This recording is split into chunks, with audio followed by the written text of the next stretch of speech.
So it's fair to say that Daniel Ricciardo did not have a good Sunday afternoon drive at Monza for the Italian Grand Prix. The VCARB RB driver, yeah, he got a few penalties, and I'm here to explain why and what happened and whether these penalties are fair and everything in between, really, when it comes to them, because it's a story that you might have missed if you just watched the highlights or something like that. But yeah, I did give it a mention on my 5 things review. If you've not seen that, please do check that out. But yeah, Ricciardo had a few penalties, and there's a few different reasons for them. So let's just dive into what happened here. So Ricciardo got, he had a decent qualifying. I think he was like 13th, something like that, which isn't bad given the pace of his RB car. He was battling though with Nico Hülkenberg on the opening lap. Hülkenberg started inside the top 10, but dropped down because of a poor start of his own. But it was about to get a lot worse heading into the Ascari chicane. So basically, Ricciardo did not leave a car's width going into Ascari. Now, it's just a general kind of principle in Formula 1. In the words of the great Fernando Alonso, you must leave it a space. All the time, you must leave it a space.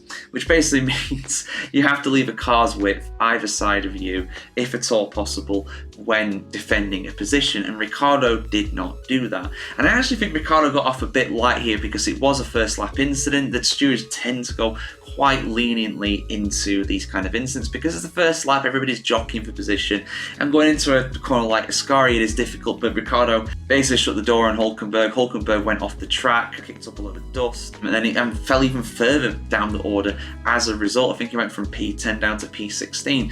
Ricciardo, because of that, got a 5-second penalty. And what this means is that if Ricciardo didn't do any more pit stops for the rest of the race, he would have had a 5-second penalty added to his time at the end of the race. But this was the first lap of the race, so he was always going to do a pit stop because you have to use at least 2 compounds of tyre during a dry race. So it was inevitable that he was going to use another set of tyres at some point. So when he came into his pits, he had to serve this penalty. The rule is that if you're serving this penalty, you have to stop in your pit box for, in this case, 5 seconds, and your mechanics are not allowed to work on the car. And that includes not touching the car at all. None of them can touch it. That's the rules. Doesn't matter whether you touch it and then don't do anything, you still get a penalty, you get punished for that. And that, unfortunately, is exactly what happened during Ricciardo's pit stop. The front right, one of the mechanics on that part of the car instinctively touched it to try and slow it down. That's what they do during the pit stops. Even though these Formula 1 cars have incredible brakes and stuff, they still push the cars sometimes to try and get it to stop, just give it a little bit more stopping power.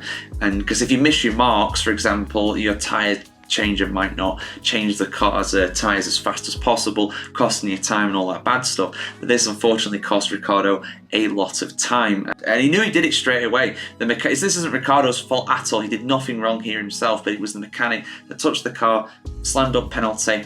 And them's the rules. Some people might think that's a bit harsh, but it's the rules. If you start opening it up to interpretation like that, then people are going to... You give them an inch, they take a mile.